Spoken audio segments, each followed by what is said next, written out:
podcast.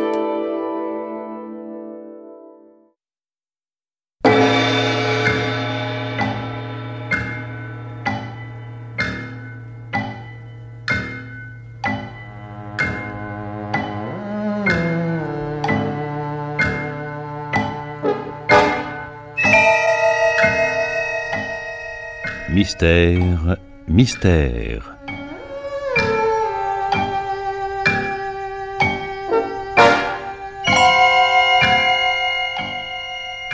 Pierre Billard a choisi pour vous ce soir Le Maître de Brackley Hills, un film radiophonique de Alain Franck, avec Bernadette Lange, Jean-Marie Ferté, Henri Poirier et Jean-Claude Michel.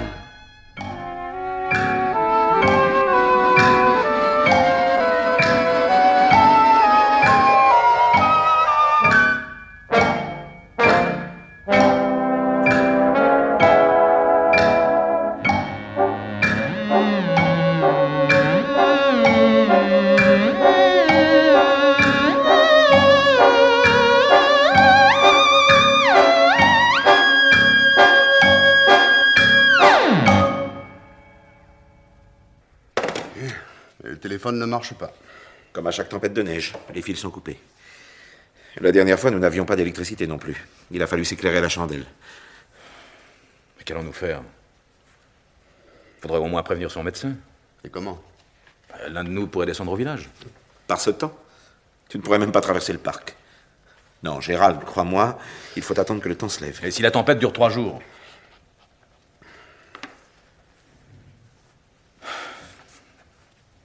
Quand je pense que nous étions tous là et qu'aucun d'entre nous n'a rien entendu.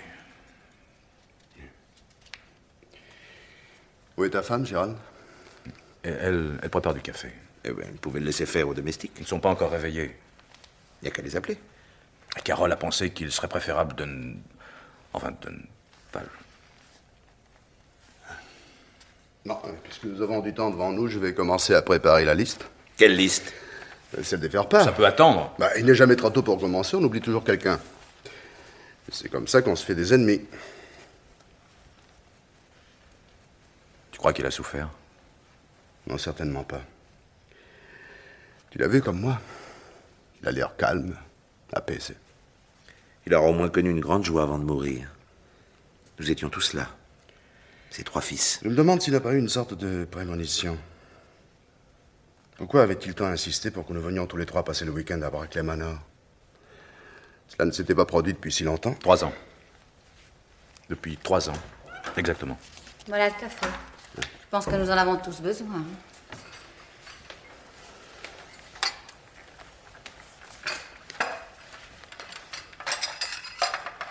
John, du lait?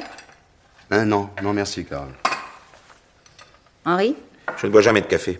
S'il y avait un peu de thé... J'ai laissé de l'eau dans la bouilloire, vous pouvez l'utiliser. Je crois que je prendrai quand même un peu de café. Sans lait, je vous prie. Et avec beaucoup de sucre. Voilà. Merci. Tiens, Gérald. Merci. Vous avez prévenu quelqu'un? Mais non, le téléphone ne marche pas. De toute façon, il y a une presse maintenant. Selon vous, Carole, à quelle heure est-il... Enfin, à quelle heure cela s'est-il passé? Je devrais le savoir? Vous êtes médecin, ma chère? Pas médecin légiste. Disons vers 3 heures, à peu près. Il était 7 heures quand John nous a réveillés. Comment se fait-il que tu te sois levé si tôt? J'avais envie de tirer quelques lièvres, je ne savais pas qu'il neigeait. En passant dans le couloir, j'ai vu de la lumière sous la porte. Je suis entré pour lui dire bonjour. Et quand je l'ai vu, j'ai tout de suite compris. Est-ce qu'il a souffert, Carole? Certainement. Les crises d'angine de poitrine sont très douloureuses et la sensation d'étouffement est atroce. C'est étrange qu'il soit mort justement cette nuit alors qu'il vous avait convoqués tous les 3 pour vous parler de sa succession. Un pressentiment, sans doute. Les malades ont rarement le pressentiment de leur propre mort. Et quand ils l'ont, ils évitent soigneusement d'y croire. Il est normal que père ait invité ses fils à passer le week-end chez lui. Vous, oui, Henri. Vous vous voyez tous les jours. John aussi, il vient souvent. Mais nous... Depuis 3 ans, il refusait de nous voir. Peut-être est-ce vous, ma chère, qu'il ne voulait plus voir. Pas votre mari. C'est la même chose, je pense. Pas exactement. Que voulez-vous dire, Henri? Votre mari est venu plusieurs fois pendant ces 3 ans. Il ne vous l'a pas dit. Gérald, c'est vrai? Si l'on veut. Est-ce vrai, oui ou non? Il m'a fait venir à 1 ou 2 reprises. Pour des questions professionnelles uniquement. Et tu ne m'en as rien dit? Je pensais que ce serait désagréable. J'aurais été ravie de te savoir réconcilier avec lui. J'aimais bien ton père. Tout le monde aimait Père. C'était un homme si bon. Il l'a bien prouvé hier soir en nous distribuant une partie de sa fortune, alors que nous ne lui demandions rien. Je me demande pourquoi il a fait ça. Mais il savait que ses jours étaient comptés. Et il a pensé que nous échapperions ainsi aux droits de succession. Et Dieu sait s'ils sont lourds. Avec ce gouvernement que nous avons... Oui, au fait, si pénible que cela puisse être dans les circonstances présentes, j'aimerais que nous en parlions. Oui. Pour tout vous dire, j'ai été un peu déçu. Ah. J'ai fait le compte cette nuit, le total de nos 3 parts représente 50, 60 000 livres, c'est tout. Bah, c'est déjà pas si mal. J'ai toujours cru que Père était un des hommes les plus riches d'Écosse. Il l'était. Mais sa fortune ne se composait pas de titres, ni d'argent liquide. Le domaine représente une valeur considérable. Je suis bien placé pour en parler, puisqu'il m'en avait confié la gestion. Le manoir, à lui tout seul, vaut au bas mot 300 000 livres. Et puis, il y a tout le reste. Brackley Hills représente plus de 2000 hectares de terre, sans compter les bois, les étangs et la carrière. La pêcherie de thon nous appartient, de même que la conserverie. Le village lui-même a été construit sur les terres du domaine. S'il fallait chiffrer l'ensemble, on dépasserait certainement le 1 million de livres. Bien. Et c'est tout cela que Père voulait abandonner à des œuvres charitables? Il n'est pas question d'œuvres charitables. Mon père avait l'intention de donner son nom à une fondation destinée à aider les invalides de guerre et de lui léguer Brackley Hills par testament. Fondation Edmond Réginald Brackley pour des invalides de guerre. Et à nous, ses fils, il ne lègue que 50 000 livres pour nous 3. Oui, c'est une idée très belle, très généreuse, bien dans sa manière, mais qui nous place dans une situation plutôt désagréable. Ah, tais-toi, Gérard. Mais Carole... Enfin, ton père est mort cette nuit, il est encore là-haut dans sa chambre, et toi, son fils, tu ne penses qu'à ton intérêt. Allons, tu n'as pas une pensée pour lui. Calme-toi, voyons, Carole. Contrairement à ce que vous semblez croire, votre mari est aussi profondément bouleversé que nous. N'en doute pas. Mais vous auriez tort. Mais dites-moi, John, allez-vous porter un brassard de deuil sur votre tenue de polo? Je m'abstiendrai de jouer pendant quelque temps. Est-ce possible? L'équipe d'Écosse pourrait donc se passer de son capitaine? Nous n'avons aucun tournoi important à disputer avant le printemps prochain. Ah, c'est cela. Je t'en prie, John. Le moment est mal choisi pour parler de polo. C'est mon métier. Je ne le sais que trop. Ça te gêne? Je le déplore. Pensez que mon jeune frère n'est qu'un joueur de polo. Capitaine de l'équipe d'Écosse, champion d'Angleterre depuis 3 ans, titulaire de la Golden Cup 2 fois de suite. Non, écoutez... La famille pourrait être plus mal représentée. Vous croyez le moment bien choisi pour vous disputer? Il vaudrait mieux essayer d'y voir clair dans nos affaires. Car ce sont nos affaires, après tout. Si Père n'avait pas fait ce lait insensé, Brackley Hills nous appartiendrait à tous 3. La fondation Brackley était un projet auquel il tenait beaucoup. Un projet, ce n'était qu'un projet. Oui. Oui, mais très avancé. Il devait signer les actes la semaine prochaine. Il a jugé plus convenable de vous en parler avant. Et autrement dit, rien n'est fait encore. Ah, l'acte de transfert n'est pas encore signé. Ça change tout. Écoutez, il faut regarder les choses en face. Le projet de Père est très généreux, je n'en disconviens pas, mais il lèse gravement nos intérêts. S'il se réalise, c'est la fin de Brackley Hills. Avons-nous le droit de laisser faire ça? Personnellement, je ne le pense pas. Oui. Le domaine appartient à la famille depuis toujours, nous en sommes moralement responsables. Que proposes-tu alors? Peut-être pourrions-nous réduire l'importance de ce don. Oh, Gérald, tu oublies que ce sont les dernières volontés de Père. Mais non, je ne l'oublie pas. Je ne propose pas de le supprimer, mais de le ramener à des proportions plus raisonnables. Donnons-leur le manoir, par exemple. Ce ne serait pas si mal. Les invalides de guerre n'auraient pas lieu de se plaindre. Mais on pourrait aussi leur céder le parc. Enfin, une partie, tout au moins. Va pour le parc. Hein? Qu'en penses-tu, Henri? Après tout, c'est toi l'aîné. Tu es en quelque sorte le chef de famille. À présent, c'est à toi de décider. Je crois que ta suggestion est intéressante. Ainsi, Brackley Hills demeurera ce qu'il a toujours été. Et tu pourras de nouveau t'en occuper. Oui, c'est bien mon intention. Avec Kader. Qui est Kader? Ou une sorte d'intendant que Père a engagé l'année dernière pour me seconder. Pour te seconder, hein, j'avais cru comprendre autre chose. Quoi donc? Non, je croyais que Père avait déchargé Henri de la gestion du domaine et l'avait confié à Kader. On t'a mal renseigné. C'est à moi que Père a toujours confié la responsabilité de Brackley Hills. Kader était là pour m'aider, un point c'est tout. Je ne suis d'ailleurs pas sûr de le garder. Oh, c'est un excellent élément. Je lui ferai un bon certificat, il n'aura pas de mal à retrouver une place. Excuse-moi de parler de cela, Henri, mais... ta femme... Eh bien? Ne va-t-elle pas demander... Enfin, pour l'héritage. Vous n'êtes pas divorcé, n'est-ce pas? Je n'ai jamais eu de temps à perdre avec les formalités. J'aurais d'ailleurs été bien en peine de lui faire signifier un quelconque jugement. Depuis 6 ans que nous sommes séparés, Doris ne m'a jamais donné de ses nouvelles. Je ne sais même pas où elle demeure. À Londres. Comment le savez-vous? Je l'ai rencontrée. Il y a quelques mois, nous avons sympathisé. Naturellement.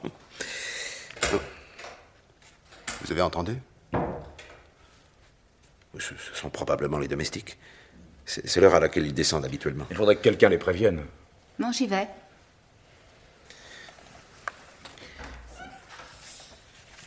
Gérald. Oui.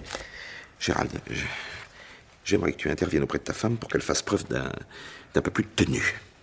Hein? Ses propos m'ont été très désagréables. Oui, je m'en doute, mais on ne peut pas lui en vouloir, elle est ainsi faite. Et tu, ce n'est pas sa faute, elle est américaine. Oui, sa nationalité n'excuse pas tout. J'ai rarement vu quelqu'un manquer de tact à ce point. Je t'en prie, Henri. Carole est ma femme. Malheureusement. Non, excuse-moi, Gérald. Nous sommes tous un peu énervés. Je n'ai pas eu l'occasion de te dire combien j'étais content de te revoir, Gérald. Il y a si longtemps que nous n'avions pas eu l'occasion de bavarder un peu. Comment vont tes affaires? Pas mal. J'ai connu des moments difficiles quand nous sommes venus nous installer à Inverness, mais il semble que les grandes firmes écossaises commencent enfin à comprendre l'utilité de faire appel à un organisateur conseil. Et je viens de décrocher un gros contrat avec Collins. Le distillateur? Il a décidé de moderniser son affaire. Je vais avoir fort à faire. Il a conservé ses structures du siècle dernier. Père était un de ses principaux actionnaires, autrefois. Autrefois, oui. Mais il a vendu tous ses titres Collins voici quelques années. Ce qui ne l'a pas empêché de rester très ami avec Collins. Et il lui a sans doute parlé de toi et lui a conseillé de... Voilà. La pauvre mère était effondrée. Elle m'a demandé la permission de monter se recueillir un instant près de lui. Vous la lui avez accordée, j'espère? Non, naturellement. Je sais combien elle était attachée à votre père. Tout le monde lui était très attaché. Père était un homme si généreux, si compréhensif. Ça n'est pas avec qui. Tu as eu à te plaindre de sa générosité, que je sache? Exact. Mais il avait quelquefois des sautes d'humeur incompréhensibles. Pourquoi, depuis 3 ans, refusait-il de nous recevoir ici, Carole et moi? Il n'a jamais voulu me le dire. Je n'ai pas compris ce qui s'était passé. Nous ne nous étions pas disputés. C'était peut-être pas à toi qu'il en voulait. À qui alors? Pas à Carole quand même. Tu le sais, toi, ce qui s'est passé? Pourquoi m'en aurait-il parlé? Je ne sais pas, vous viviez ensemble, il aurait pu t'en dire un mot. Et toi, John? Tu le sais? Non. Alors aucun de vous ne peut m'expliquer pourquoi il nous avait fermé sa porte. Demande à ta femme. Elle le sait peut-être. Je ne comprends pas ce que vous voulez dire. Il neige de plus en plus fort. Je me demande quand nous pourrons sortir d'ici. Si au moins on pouvait prévenir le docteur Sulky. Pourquoi faire? Sulky était autant un ami qu'un médecin pour Père. Oh, il ne sera pas surpris. Il m'avait laissé prévoir à plusieurs reprises. Il s'y attendait. Nous nous y attendions tous. Une angine de poitrine à son âge. Je ne pensais pas que ce serait si brutal. Faut dire que nous étions si près de lui et que nous n'avons rien entendu. Moi, j'ai entendu. Vous? C'est vrai? Carole, pourquoi ne m'as-tu pas réveillé? Ah, j'ai essayé. Tu t'es retourné dans ton lit en grognant et tu t'es rendormi. Je n'en ai aucun souvenir. Moi, en tout cas, je n'ai rien entendu. J'avais pris un somnifère, je dormais comme une souche. Moi, je le sais, je vous entendais ronfler de ma chambre à l'autre bout du couloir. Je ne ronfle jamais. Avec ça. Quoi? Parce que tes enfants, déjà, tu m'empêchais de dormir. Ouais, Sulky prétendait que c'était tes végétations. Mais mère a toujours refusé de te laisser opérer. Mais ce docteur Sulky, quel traitement avait-il donné à votre père? Je ne sais pas exactement. En cas de crise, il devait prendre quelques gouttes d'un médicament. Oui, je suis au courant. Et il en avait toujours un flacon à portée de sa main? Naturellement. Pourtant, je ne l'ai pas vu tout à l'heure dans sa chambre. Mais il le rangeait toujours dans l'armoire à pharmacie de sa salle de bain. Oh, c'est bien imprudent. Ces sortes de crises surviennent brusquement. Il aurait mieux fait de conserver le flacon près de son lit. Père était très négligent pour certaines choses. Quand on souffre d'angine de poitrine, on est rarement négligent à ce point. Mais enfin, ma chère, où voulez-vous en venir avec ces questions? Je ne sais pas. Je trouve tout cela très curieux. Qu'est-ce qui est curieux? Voilà un homme âgé, cardiaque, qui était à la merci de la première crise nocturne et qui le savait. On lui donne un médicament dont il ne doit pas se séparer. Pourtant, il le range loin de son lit, à un endroit où il ne pourra pas aller le chercher s'il en a besoin. Vous ne trouvez pas cela bizarre, vous? Je devine ce que vous pensez, Carole. C'est la preuve que vous le connaissiez bien mal. Un tel soupçon est indigne de lui. Jamais père n'aurait songé à mettre fin à ses jours. Ce n'est pas un suicide que je pense. Et à quoi alors? Qui est le coroner ici? Le docteur Brentwood. Il demeure au village. Ce n'est pas lui qui soignait votre père, n'est-ce pas? Non? Eh bien, moi, si j'étais à la place de ce docteur Brentwood, ne connaissant ni le malade, ni l'évolution de son affection, je m'étonnerais des circonstances de son décès. Quoi? Je n'accorderais pas le permis d'inhumer. Et je demanderais une enquête complémentaire. Carole, tu es folle! Cette fois, ma chère, vous dépassez les bornes. Je raisonne au médecin, c'est tout. Vous n'avez pas le droit de proférer de telles accusations. Attendez un peu. Non, moi je trouve que Carole a raison. Mais naturellement, empresse-toi de voler à son secours. Oh, c'est normal après tout. En quoi est-ce normal? Non, mais ne dis pas de stupidité, veux-tu, Henri? Oui. Et tout cela est ridicule. Et du plus mauvais coup. Personne n'a pu commettre une chose pareille. Si vous croyez pouvoir en convaincre le coroner, tant mieux pour tout le monde. Enfin, Carole, tu ne penses tout de même pas que quelqu'un aurait... Enfin, qui? L'un des domestiques? Certainement pas. Eh bien, alors... Il n'y avait personne d'autre dans la maison cette nuit. Donc personne n'a pu faire ce... Enfin, ce que vous dites. J'aimerais savoir ce qui vous fait rire, ma chère. Ah, vous. Moi? Et vous trois. Vous faites semblant de ne pas comprendre. Je suppose que c'est cela, le fameux self-control britannique. En Amérique, nous sommes moins compliqués. Nous avons l'habitude de poser franchement les problèmes. C'est la meilleure façon de les résoudre. Ah, parce que selon vous, il y a un problème. Puis-je savoir lequel? L'héritage. Je ne vois pas en quoi l'héritage constitue un problème. Vraiment. Et cette fondation que votre père avait l'intention de créer? Quel rapport avec sa mort? À première vue, aucun. Mais des esprits chagrins pourraient néanmoins s'aviser que ce don risquait de vous priver de la plus grande partie de sa fortune. Offrir Brackley Hills à une organisation de secours aux invalides de guerre pour y créer la fondation Edmond Reginald Brackley revenait en quelque sorte à vous déshériter. De là à conclure que vous souhaitiez voir disparaître votre père avant qu'il ne signe l'acte de transfert. Non, mais vous rendez-vous compte de ce que vous dites, Carole? Tu nous accuses? Je n'accuse personne. Je dis seulement que si le coroner décide de l'ouverture d'une enquête... Je vous répète que c'est ridicule. Je connais le docteur Brentwood. Il ne nous fera pas un tel affront. Vous êtes décourageant, mon cher Henri. Il est bien difficile de parler sérieusement avec vous. Laissez votre susceptibilité de côté pour un moment et essayez d'imaginer les réactions du coroner quand il entendra parler des intentions de votre père. Il n'en entendra pas parler. Je crains que si, Gérald. Sur ce point précis, ta femme a raison. Enfin, je croyais que rien n'était signé encore. C'est exact. Mais le notaire a préparé les actes. Père l'avait convoqué au début de la semaine. Moi, je ne suis pas très au fait des méthodes employées par Scotland Yard, mais je présume que ces gens-là travaillent comme toutes les polices du monde. Ils commenceront par chercher à qui profite la mort de votre père. Oui. À ceux qui lui ont mis en tête cette idée saugrenue de fondation pour invalides de guerre. Il n'était pas là cette nuit. Qui d'autre pouvait souhaiter sa mort? Pas moi, en tout cas. Et moi non plus. Mes revenus me permettent de vivre confortablement. Tes revenus. Ah oui, tu veux parler de la pension qu'il te versait. Tu plaisantes. 100 livres par mois, une misère. Alors, Dieu merci, j'ai d'autres revenus, je gagne bien ma vie. En jouant au polo? Tu serais étonné d'apprendre combien gagne un capitaine d'équipe nationale. Sans compter les coupes, les médailles et les prix dont je reçois la moitié. Oui. Et comme en plus, j'entraîne les équipes de Galles et d'Irlande. Quel âge as-tu, John? Tu le sais, 38 ans. Pourquoi? Jusqu'à quel âge peut-on jouer au polo? Il n'y a pas de limite. Oui, enfin, tu n'es quand même plus très jeune. Hein? Un de ces jours, tu devras céder ta place. Ce n'est pas pour demain. Et quand ce jour arrivera, j'ai d'autres cordes à mon arc, le golf par exemple. La plupart des grands internationaux ont plus de 40 ans. Tu pourrais gagner ta vie en jouant au golf? Certainement. Tu sais combien de milliers de dollars Palmer ramasse chaque année? Quel est ton handicap? 4. Pas mal, non? Pas mal, oui. Mais insuffisant pour accéder à la classe internationale. Mais d'où tu conclus que j'ai tué père? Au moment précis où il venait de nous annoncer son intention de nous distribuer une partie de sa fortune. Non, c'est absurde. Non, une partie seulement. Il voulait nous donner les titres et les espèces. 18 000 livres pour chacun de nous. Cela représente à peine la rente qu'il te versait depuis des années et dont tu viens de dire qu'elle était une misère.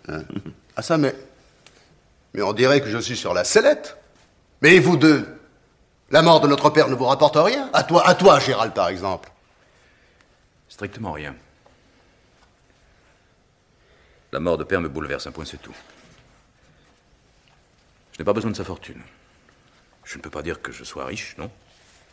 Enfin, je ne peux pas me plaindre non plus. Mais grâce à ton cabinet d'ingénieur conseil. Exactement. Mais c'est curieux, j'avais entendu dire au contraire que tu cherchais désespérément des clients. C'est faux. Pourquoi leur mentir, Gérard? Carole, Finiront par apprendre la vérité. Tu peux leur faire confiance. Ils se renseigneront, si ce n'est déjà fait. Vous avez raison, John. Notre situation n'est pas aussi brillante que le prétend votre frère. Quand nous étions à Londres, Gérald avait un associé. Leur cabinet marchait bien. Et puis votre père a insisté pour que nous nous installions à Inverness. Personnellement, j'étais contre ce projet, mais Gérald était heureux de se rapprocher de Brackley Hills. Et nous sommes venus en Écosse. Malheureusement, la réussite professionnelle ne nous a pas suivis. mais qu'est-ce que tu racontes? J'ai des clients importants. Et peu nombreux. 2 ou 3, c'est tout. Des amis de ton père. Si l'un d'eux te lâche, c'est la catastrophe. Et toi? Tu en as tant que ça, des clients? Non.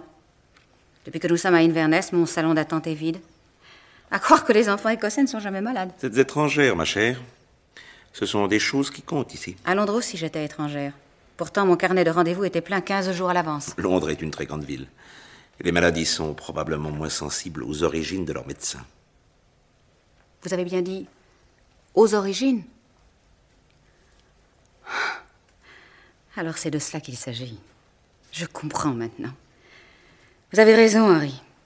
Quand on s'appelle Carole Greenfeld, on est toujours une étrangère, partout. Seulement, en général, les malades n'y font pas attention, à moins que quelqu'un ne leur fasse remarquer. Merci d'avoir été aussi franc, Henry. Depuis que nous sommes à Inverness, j'ai souvent eu l'impression d'être en butte à l'hostilité générale, comme si quelqu'un orchestrait une campagne de calomnie contre moi. Maintenant, je suis fixée. Vous vous méprenez, ma chère.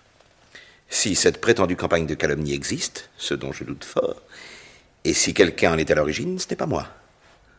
Je pense qu'il vous faut chercher ailleurs la raison pour laquelle les malades se détournent de votre cabinet. Les gens d'Inverness sont encore très attachés à certains vieux principes que vous considérez probablement comme des préjugés d'un autre âge. C'est pas ton avis, John? Hein? Ah non, tu vas pas recommencer à me chercher de mauvaises querelles. D'ailleurs, pour tout te dire, cette conversation commence à m'ennuyer prodigieusement. Où vas-tu? Je monte m'habiller. Je peux, oui. Lâche. À qui faites-vous allusion, ma chère? Eh bien, moi, je suis de l'avis de John. Cette conversation est extrêmement déplaisante pour tout le monde. Et de surcroît, elle me paraît tout à fait stérile. Je préférais que nous parlions d'autre chose. Dis-moi, Henri, j'ai honte de l'avouer, mais je meurs de faim. À quelle heure sert-on le petit déjeuner habituellement? En temps normal à 8 heures. Mais aujourd'hui, je ne te promets rien. Non, je vais m'en occuper.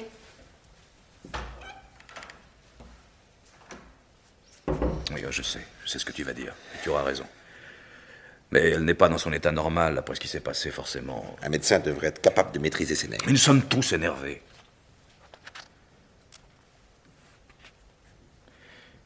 Qu'est-ce que tu en penses, toi? De quoi? Crois-tu vraiment que Père ait été...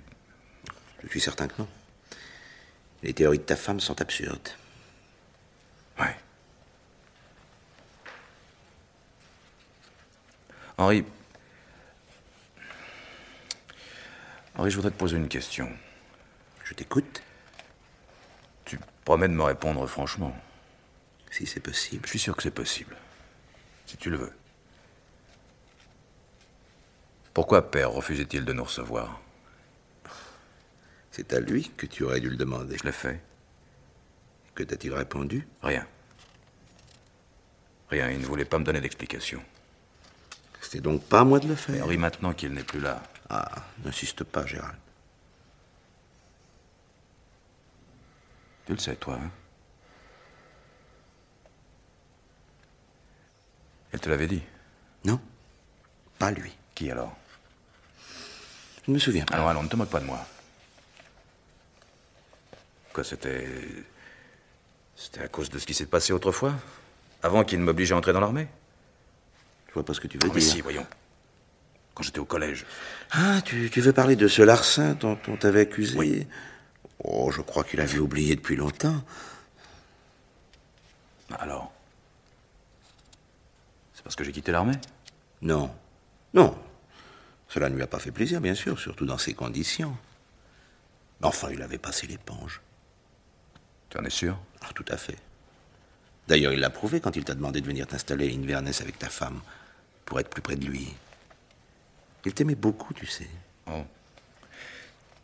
Je me le suis souvent demandé. Je te l'affirme. Je crois même que tu étais son préféré.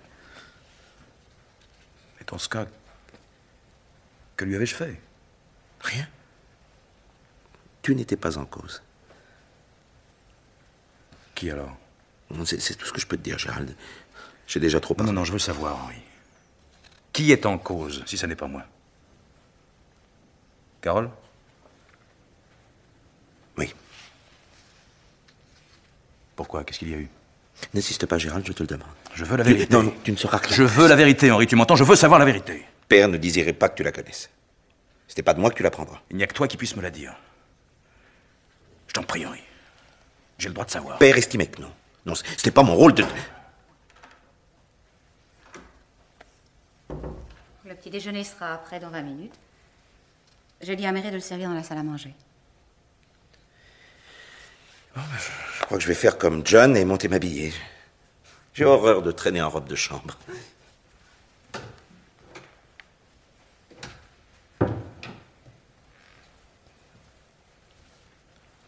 Vous parliez de moi? Non, pourquoi? Je croyais. Ce silence soudain quand je suis arrivée.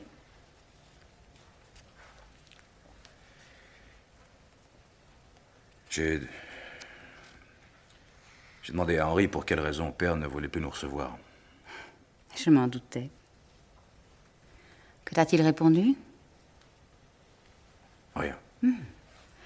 Cela m'étonne de lui. Non, il m'a seulement dit que c'était à cause de toi. Ah. Ah, je vois, il a juste assez parlé pour que tu aies l'envie d'en savoir davantage. Cela ne m'étonne pas. C'est bien dans sa façon. Que s'est-il passé, Carole? Rien d'important. Ce n'est pas une réponse. Je veux savoir. À quoi bon? Je te jure que ce n'était rien d'important. Tu as confiance en moi? Je veux la vérité. Gérald, as-tu confiance en moi? J'exige la vérité, Carole. Tu as tort. Ça ne peut te faire que du mal. Je ne peux pas continuer à ignorer ce que tous les autres savent. Il faut que tu me le dises, Carole. C'est sans intérêt, Gérald, je te le jure. Tu vas te faire du mal inutilement. Tu ne veux pas répondre. Oh, ça ne fait rien. Je devine. Quand? Réponds, Carole. Tu veux vraiment le savoir? Oui. Je veux que tu me le dises, toi. Non. Quand est-ce arrivé? Il y a 3 ans, pendant ton voyage en Europe.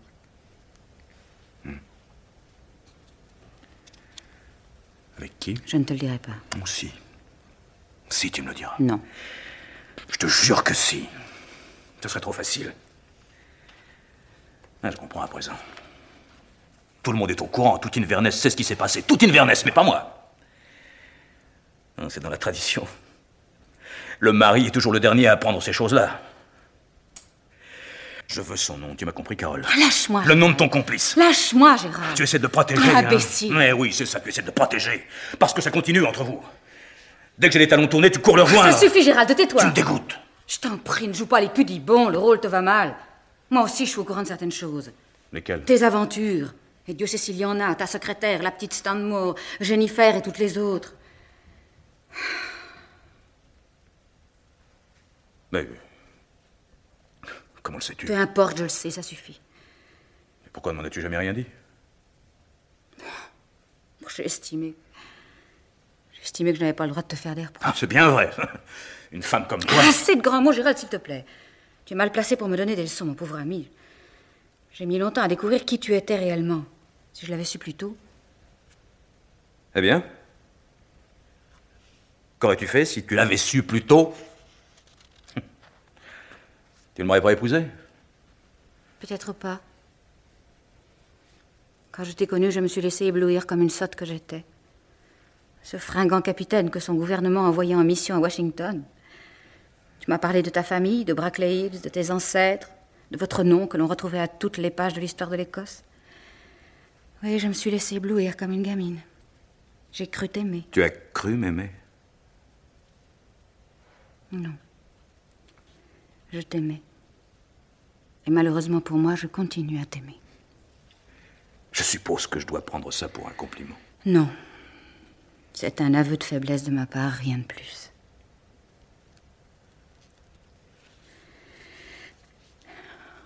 Te souviens-tu de ma première rencontre avec ton père, la première fois que tu m'as amenée ici, 6 mois après notre mariage? J'étais très impressionnée. J'allais enfin être présentée à ce Lord Edmond dont j'avais tant entendu parler. Ton père m'a prise par le bras, il m'a emmenée dans la serre pour me montrer ses roses. En chemin, il m'a dit « Quelle drôle d'idée d'avoir épousé mon fils Gérald, une femme comme vous. » J'ai cru qu'il plaisantait, j'ai souri. Je n'ai compris que plus tard. Quoi, tu as compris quoi? À quel point il te connaissait. Il savait que tu étais un faible, que tu ne pouvais résister aux tentations. Il savait que tu avais besoin de lui. Chaque jour, à chaque instant, il te fallait quelqu'un pour te guider, pour te tenir la main. C'est pour cela qu'il t'a obligé à t'engager à 18 ans. Il pensait que l'armée ferait ton éducation, qu'elle t'empêcherait de te laisser aller à tes mauvais instincts. Bon, mes mauvais instincts, que vas-tu chercher là? Tu oublies ce qui s'est passé au collège. Oh, c'était une bêtise de jeunesse. Voler le portefeuille d'un camarade n'est pas une bêtise de jeunesse.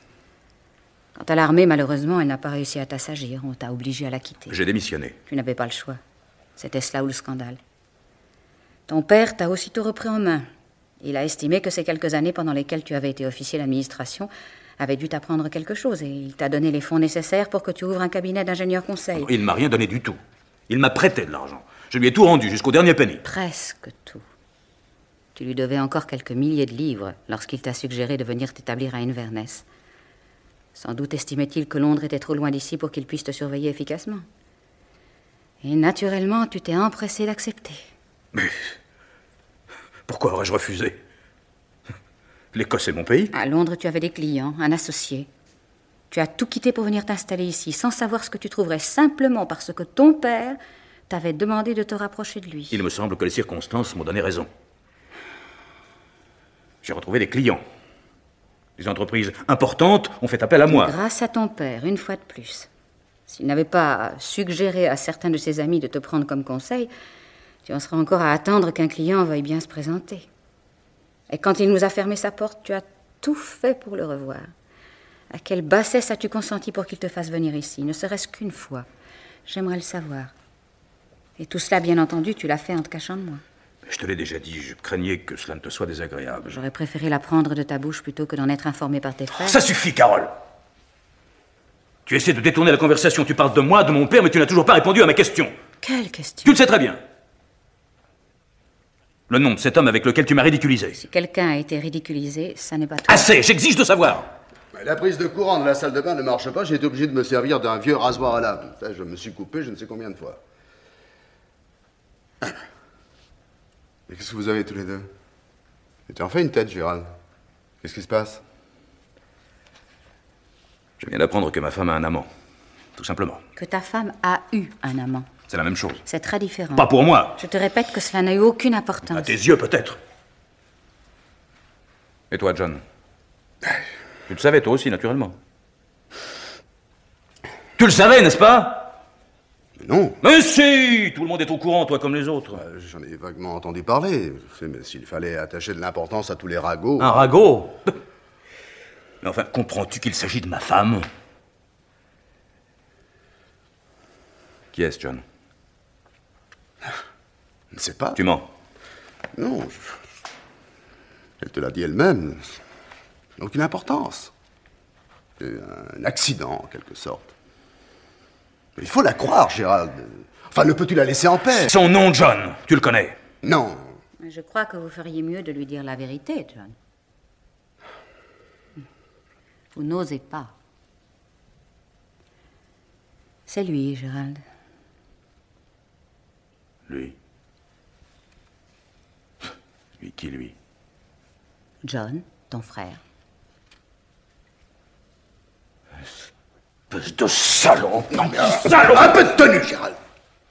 Enfin, je te répète que cela n'a été qu'un Vous accident. appelez ça un accident, vous? Mais parfaitement. Enfin, ni vous ni moi nous le voulions. Moi, non. Mais vous? Allons, John. Un peu de courage. Maintenant que Gérald connaît une partie de la vérité, il faut aller jusqu'au bout. Non, mais c'est elle, Gérald. Tout est de sa faute. Elle a profité de ton voyage en Europe. Pourquoi mentez-vous, John? Votre ami Simpson, avec le tact qui le caractérise, m'a tout raconté. Ah, vous ne voulez toujours rien dire.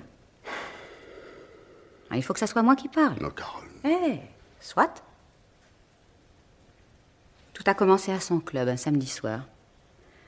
Ton frère John et ses amis se racontaient leur bonne fortune. Entre jeunes gens de la société écossaise, cela se fait, paraît-il. Ces messieurs n'ont pas de secret les uns pour les autres. Les gens sont venus à parler de moi et se sont étonnés que l'on ne me connaisse aucune aventure. Inverness est une petite ville, tout se sait. Mais à mon sujet, rien. Serais-je la seule femme fidèle de la ville? Moi, une Américaine? Cela semblait incroyable. Alors ils ont décidé d'en avoir le cœur net. Tu connais la réputation de ton frère, aucune femme ne lui résiste. Il a parié que j'étais comme les autres. Non, ça n'est pas vrai. C'est vrai. Il a parié. 50 guinées. Oh, Carole. 50 guinées. Voilà ce que je vaux pour ton frère. 50 guinées. C'est mon prix. Tais-toi. Tu as voulu savoir, Gérald. Tant pis pour toi. Je t'avais prévenu que ça te ferait mal. Un soir de la semaine suivante, il m'a invité à dîner. Et ensuite, nous sommes allés danser. Il m'a parlé de toi pendant des heures. Il m'a raconté votre enfance. Il m'a fait boire toute la soirée. Carole. Puis il m'a raccompagné à la maison et nous avons encore bu. Tais-toi, Carole, pour l'amour du ciel, tais-toi. Je n'ai su ce qui s'était passé que le lendemain matin quand je l'ai vu dans notre salle de bain. Il portait l'un de tes pyjamas. Il avait gagné ses 50 guinées. Et naturellement, il s'est empressé de tout raconter à ses amis. Ton père l'a appris. Voilà. C'est tout.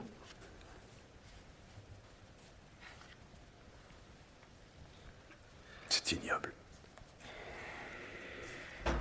Ignoble. Vous me dégoûtez tous les deux. Ah, tu sais, Vous avez fait ce qu'il fallait pour cela, non? ça va aller mieux ainsi. Crois-moi, Gérald, il était préférable que tu saches. Ça te fait plaisir, hein? À moi? Oh, tu es fou. Avoue-le, voyons. Ça te fait plaisir. Tu es jaloux, affreusement jaloux. Tu ne supportais pas de me voir marié, heureux, moi à ton frère cadet. Il a fallu que tu caches ça aussi. Gérald, tu ne sais plus ce que tu dis. Oui, tu es jaloux à cause de Doris.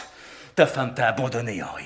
Ça n'est pas toi qui l'as quitté, c'est elle qui est partie. Parce qu'elle en avait assez de vivre avec toi. Parce qu'elle te supportait plus. Tu ne l'as jamais oublié ni pardonné. Tu en veux à tout le monde.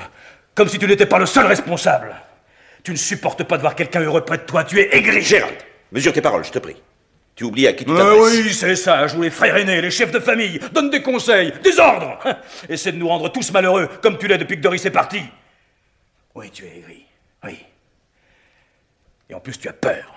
Mais de quoi aurais-je peur, grand Dieu? De perdre ta place. Tu es incapable de gérer le domaine, nous le savons tous. Si père a engagé Scader, ce n'est pas pour t'aider, mais pour t'empêcher d'accumuler les erreurs. Pour tenter de réparer toutes celles que tu as déjà commises. Dis, non. Crois-tu sincèrement que les gens qui s'occuperont de la fondation conserveront à leur service un aussi mauvais gestionnaire? Ils garderont Kader, oui, pas toi. Encore faudrait-il qu'ils aient leur mot à dire. Nous avons décidé de ne leur donner que le manoir et une partie du parc. Ah, pardon. Moi aussi, j'aimerais dire un mot. Nous n'avons rien décidé encore. Ah, nous étions sur le point de le faire. C'est notre intérêt à tous. Le tien, surtout. Pour toi, tout cela s'arrange bien. Père n'aurait pas pu choisir un meilleur moment pour disparaître. John, qu'est-ce que cela signifie? C'est très exactement ce que tu as entendu. Pour toi, la mort de Père est providentielle. Dois-je comprendre que tu m'accuses? Mais tu ne t'es pas gêné pour m'accuser, moi, tout à l'heure.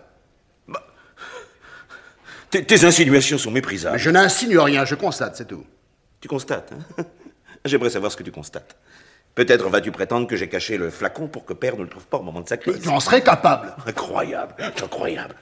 Mais enfin, si quelqu'un a dissimulé ce flacon, pourquoi serait-ce forcément moi? Nous avons tous pu le faire. Toi, moi, Gérald, Carole. Ne pourriez-vous pas me laisser en dehors de vos querelles? Après ce que je viens d'apprendre, j'ai besoin d'un peu de tranquillité, de paix. Faites ce que vous voulez. Gardez le domaine pour vous deux. Si vous en avez envie, je m'en moque. Je ne veux pas un penny. Pas même l'argent que Père nous a distribué hier soir. Je vous l'ai dit, sa mort ne me rapporte rien. Quel désintéressement. Tu aurais tort de refuser ta part, Gérald. J'ai l'impression que tu vas avoir besoin d'un capital dans les mois qui viennent. L'argent ne m'intéresse pas. Maintenant, moins que jamais. Non, il y a certaines choses que l'on ne peut acheter. Faut tout de même pouvoir vivre. Maintenant que Père n'est plus là, tu risques de perdre tes clients. Je sais. Je sais. Je ne suis pas un très bon organisateur conseil. J'ai toujours su que des gens comme Collins ne m'avaient engagé que parce qu'ils étaient ses amis. Que lorsqu'il disparaîtrait... Vous vouliez une preuve que je ne souhaitais pas sa mort. En voilà une, il me semble. Une preuve? Oh, s'il en veut. Mais peut-être avais-tu d'autres raisons de lui en vouloir? Seigneur, moi, lui en vouloir. Père était l'être que j'aimais le plus au monde. Justement. Tu l'aimais trop, sans doute. Et quelquefois, la haine et l'amour se rejoignent. C'est du roman. Et du mauvais roman, permets-moi de te le dire. J'ai toujours été très attaché à Père. Mais c'est précisément ce que je dis. Tu lui étais trop attaché. Demande à ta femme. C'est exact. Tu vois. Pourquoi tranches-tu de leur côté, Carole? Tu veux m'accabler, toi aussi? Tu ne trouves pas que j'ai eu mon compte depuis 1 heure? Je ne cherche pas à t'accabler, Gérald. Mais je suis obligée de reconnaître qu'Henri a dit vrai. Il y avait entre ton père et toi des liens que je n'ai jamais réussi à comprendre entièrement et qui m'ont quelquefois fait peur. Tu l'aimais trop, tu l'admirais trop. Tu ne voyais que par lui, tu n'entendais que par lui. Tout ce qu'il disait était parole d'évangile. Tu te voulais son reflet, son ombre. Contre son gré, croyez-moi, ma chère. Notre père m'en a souvent parlé. L'attachement de Gérald lui paraissait excessif. Il aurait parfois souhaité que votre mari fasse preuve de plus d'indépendance vis-à-vis de lui. Tu n'avais pas le courage de te défendre contre lui, de lui tenir tête. Mais ça, ce n'est pas nouveau. Quand nous étions enfants, déjà, tu jouais à l'imiter. Tu prenais sa voix pour me donner des ordres. Je crois que l'on appelle cela une fixation. Hein, Carole, vous qui êtes médecin, vous devez savoir cela. Mais je ne suis pas psychanalyste. Et moi non plus, bien sûr, mais j'ai lu quelque chose à ce sujet. Il y a toujours eu en Gérald des forces antagonistes. L'une qui le poussait à adorer Père, l'autre qui le portait à le haïr. Mais enfin, vous êtes fous tous les trois! Qu'est-ce que c'est que ces histoires d'attachement excessif, de complexe, de fixation? Vous oubliez de quoi il s'agit? Cette nuit, j'ai dormi comme une marmotte. Je n'ai pas bougé de mon lit. Dis-le leur, Carole. Tu le sais, toi. Oui, c'est vrai, Gérald ne s'est pas réveillé, il n'a rien entendu. Nous dormions tous. Ah, sauf vous, Carole. Pardon, moi je me suis réveillé. Quoi? Toi? Tu as entendu quelque chose? Oui. Quoi? Des pas. Oui, quelqu'un marchait dans le couloir. Qui était-ce? Toi, Henri. John. Enfin, comment oses-tu me... Nos chambres sont contiguës, j'ai entendu la porte de la tienne s'ouvrir, puis se refermer. Hein? C'est il y a 38 ans que je connais son grincement. C'était toi qui marchais dans le couloir. Quelle heure était-il? 3h30, 4h peut-être. Attends. Oui, je me suis réveillé vers 4h. J'avais soif, je suis descendu à la cuisine pour boire un verre de lait. Bien, je croyais que tu avais pris un somnifère. Oui, mais enfin, son effet était passé. Nous sommes tous montés nous coucher vers 1h du matin. Tu connais un somnifère qui ne fasse de l'effet que si peu de temps? 2 ou 3 heures en tout? Non, tu ferais mieux d'avouer la vérité, Henri. Tu n'as pas pris de somnifère. Tu ne dormais pas. Tu as entendu Père gémir. Tu as compris qu'il avait une nouvelle crise. Tu es allé dans sa chambre pendant qu'il n'ait le temps de prendre le médicament qui se trouvait sur sa table de chevet. Tu as enlevé le flacon. Tu plaisantes, j'espère. Non, je te répète qu'il était 4 heures quand je me suis réveillé. D'ailleurs, Carole a dit que Père était mort à 3 heures. Elle a dit vers 3 heures. À une demi-heure ou une heure près, vers 3 heures. Il pouvait aussi bien en être 4. Enfin, pourquoi me regardez-vous tous comme ça? Non. Non, c'est pas moi. C'est pas moi, vous entendez? Pas moi. Toi, John ou Gérald, mais pas moi, non? Tu allais tout perdre, Henri. Si Père signait ce fameux acte de transfert, s'il faisait don de Brackleigh Hills, tu allais tout perdre. Et tu le savais. Et toi, un pauvre petit joueur de polo, incapable de gagner honnêtement sa vie, un minable qui ne pouvait même non, pas... Je ne te permets pas... Vous avez entendu, taisez-vous. Tous. Vous rendez-vous compte de ce que vous êtes en train de faire? Vous vous accusez les uns les autres d'avoir tué votre père. Vous vous déchirez mutuellement. Avant même que l'on ne vous pose la moindre question, chacun de vous est prêt à accabler ses frères pour se disculper. Vous êtes abjects tous les trois. Vous m'écœurez. À qui la faute? Qui a parlé de crime la première? Je n'ai rien fait de tel. J'ai seulement dit que le coroner risquait de demander une enquête. C'est la même chose, non? Ça n'a rien à voir. Je n'ai fait qu'émettre une hypothèse. En réalité, il n'y aura pas d'enquête. Pourquoi pas? Parce que je dirai ce qui s'est passé. Ce qui s'est Tu passé? le sais? Mais pourquoi ne l'avez-vous pas dit plus tôt? Je voulais voir jusqu'où vous seriez capable de descendre. Je ne pensais pas que vous tomberiez si bas. Carole, Oui? dis-nous ce qui s'est passé.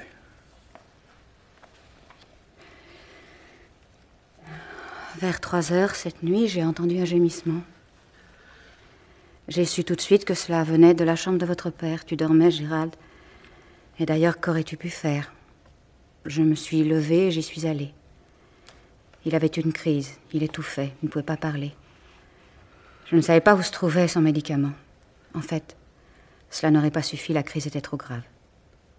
J'ai toujours une trousse d'urgence dans la voiture. Je suis descendue la chercher et je lui ai fait une piqûre.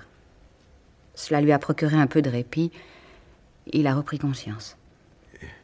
Pourquoi ne nous avez-vous pas appelés? Je voulais le faire. Je lui ai proposé de vous réveiller, vous, ses fils.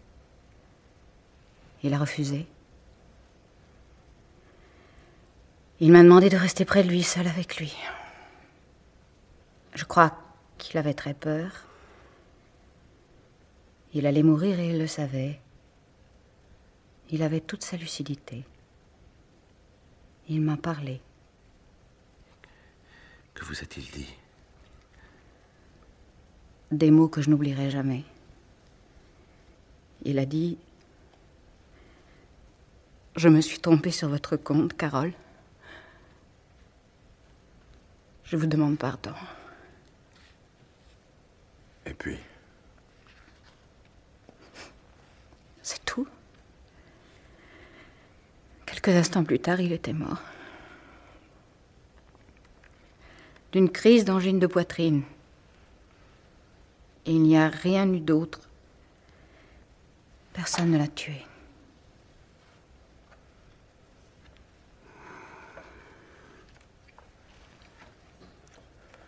Et la tempête se calme. Il ne neige presque plus. On va bientôt pouvoir sortir. Bien, Gérald. Nous partons. Nous préviendrons le docteur Sulke en passant au village.